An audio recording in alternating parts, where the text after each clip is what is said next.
would like, first and foremost, to thank the government and people of Barbados for so generously and warmly welcoming and embracing such a significant number of Dominican nationals.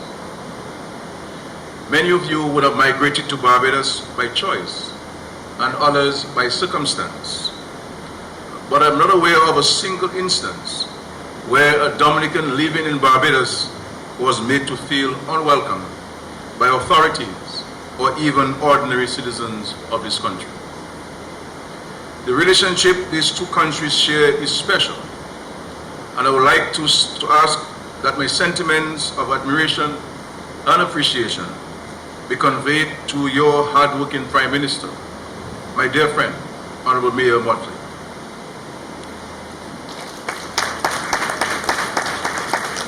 Indeed, I am told that on hearing of this event this evening, Prime Minister Motley insisted that the government should have a presence here. And I pause to acknowledge and salute the presence of the Acting Minister of Foreign Affairs, Honorable Sandra Husbands, and the Parliamentary Secretary, Honorable Neil Rowe.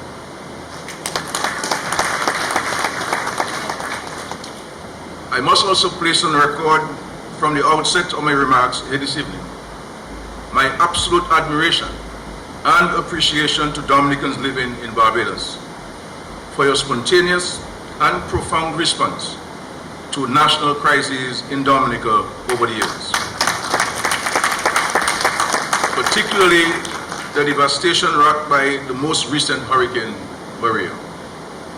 I am aware of the personal interventions of members of the Dominica Association here in Barbados, and the fact that many of you went way beyond responding to the needs of family and friends. Mr. Calvin Alkins has shared with me many anecdotal moments of you running to the warehouse way past the close of times and pleading for containers to be reopened just so your contribution to the national cause could be recorded. It is your love of country and your unflinching hard work and generosity that have helped to bring us back to near normalcy in record time. And as I referenced Mr. Calvin Alkins, let me take this opportunity to formally announce the appointment of Mr. Alkins as Dominica's Honorary Consul in Barbados. Thank you. Congratulations.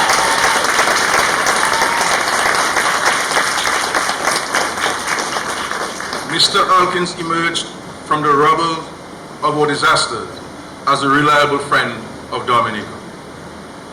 And during the post-Hurricane Maria food and supply crisis, he rendered yeoman service to Dominica in ensuring that the nation was fed during those early days when access to our ports of entry was very difficult and even restricted.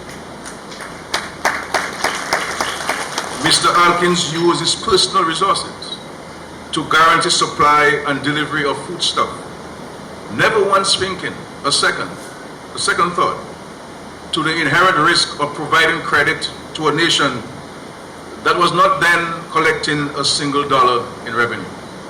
And the truth is, I spoke to this gentleman not knowing him and asking him to procure food for citizens. And he went about doing this not knowing whether he would get paid by our country.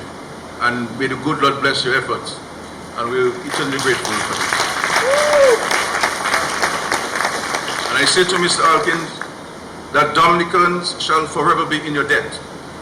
And I am indeed honored that you have so readily and willingly agreed to serve and to promote and protect the interests of Dominicans resident in or even just traversing the island of Barbados. So ladies and gentlemen, I welcome this opportunity to be in Barbados to continue the conversation I have been having with Dominicans living at home and abroad.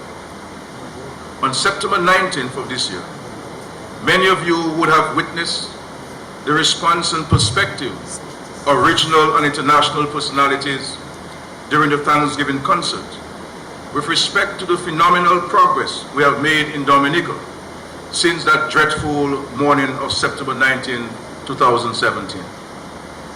I wish to assure you, my dear brothers and sisters, that there was no active Photoshop in anything you saw displayed on the level of damage and destruction that was wrought upon our island. The images were grave, but trust me, they still did not reflect or fully convey what those of us at home worked to and endured in the weeks and months that followed. But tonight, thank God, we are back. Our country is on the cusp of a very exciting and dynamic period of consolidation. Those of us who believe in Dominica know that we are well capable of achieving my government's stated goal of becoming the first climate resilient nation in the world. We have some regional and international partners who have joined forces with us in the rebuilding exercise. I pause here to recognize the presence this evening of leading Barbados industrialist, Mr. Mark Maloney.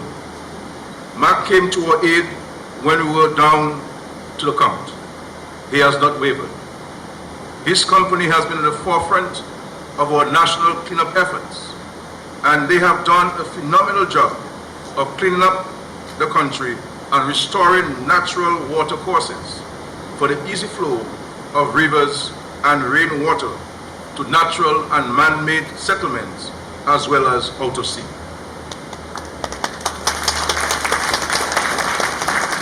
Today signals the official end of the 2019 hurricane season.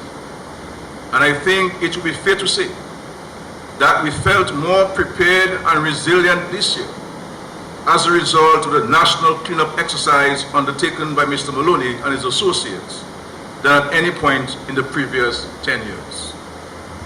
Mark has also been at the forefront of housing construction, and the technology he uses has given us the added assurance of knowing that weather resilience is 100% achievable. So my dear people, it is just 60 hours, in just over 60 hours, we celebrate our 41st anniversary of our independence. For our dear Barbadian friends in attendance who may not be aware, Independence Day in Dominica is November 3rd. In Dominica, we have much for which to be thankful and to give praise. First and foremost, we are no longer the Cinderella sibling of the Caribbean family. We are up there with the brightest and the best.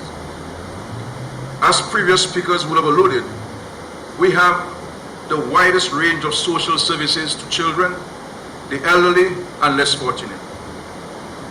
When it comes to children, we are proud that they are reciprocating our investment in them with admirable performances. It is no secret that last year, Dominica achieved the best CSEC results in the entire Caribbean.